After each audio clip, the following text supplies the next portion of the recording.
Hello guys, तो आज हमने मंगाया है एक प्लास्टिक ऑर्गेनाइज़र क्योंकि इस हॉस्टल में इतनी अलमीरा नहीं है कि मैं उसमें कुछ रख पाऊँ, तो एक मंगाना पड़ा है।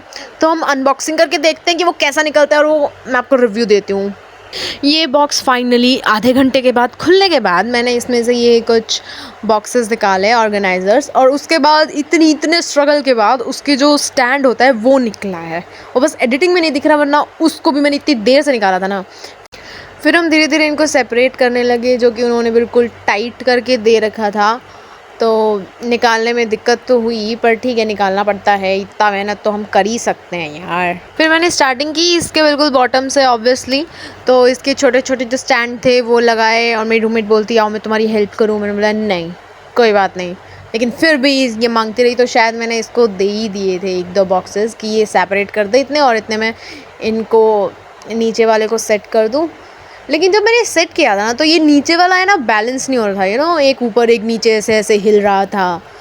तो फिर उसमें थोड़ा दिक्कत हुआ। फिर मैं जोड़ने लग गई, उसने मेरी हेल्प की, क्योंकि उसको भी ऑर्गेनाइज़ करने में बहुत मज़ा आता है, तो हम दोनों मिलकर ये काम कर लेते हैं।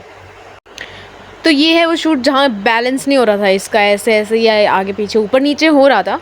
तो फिर टेंशन हुआ कि यार ये तो बैलेंस ही नहीं हुआ, ऐसे तो पूरी ये ऑर्गेनाइज़र हिलेगा, तो सामान कैसे रखा जाएगा। बट फिर हमने सोचा छोड़ो, सामान के वेट से मे भी ठीक हो जाए, तो हमने फिर से स्टार्ट किया। और ये बॉक्स ये इतना टाइट था कि नहीं निकल रहे थे। तो मैंने और मेरे रूममेट ने आइडिया लगाया कि एक तरफ से तू पकड़, एक तरफ से मैं पकड़ती हूँ, और हमने इतनी गंदी तरह से इसको खींच के निकाला है ना कि ये लगाने लायक तो हो गया था और टूटने से भी बच गया था। तो अब वो बोलती कि मुझे भी तुम्हारी थोड़ी हेल्प करनी है। तो उसके बाद उसने थोड़ी सी एक शगुन का वो स्टिक लगाया, और हमारा ये स्टैंड तो कंप्लीट हो गया था। अब बारी थी बॉक्सेस लगाने की। अब बॉक्स हमने लगाए तो वो जा ही नहीं रहे थे। तो मेरी रूममेट ने मुझे पहले बोला था कि तुम पहले बॉक्सेस लगाओ और तब उसको स्टैंड को जोड़ते हुए चलो, पर मैं नहीं मानी। तो 1-2 सुनने के बाद, उससे ताने सुनने के बाद, मैंने क्या किया, थोड़ा सा इसको फिर से थोड़ा लूज़ किया और तब वो डाले, जैसे कि आप लोग देख ही सकते हो। ऑर्गेनाइज़र अब रेडी हो रहा था, होने वाला था, ऑलमोस्ट हो गया था।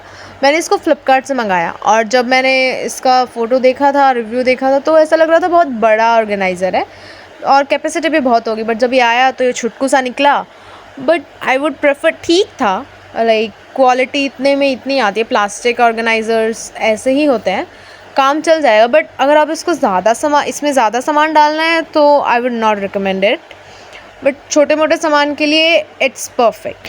तो चलिए फिर मिलते हैं अगली वीडियो में। Bye bye.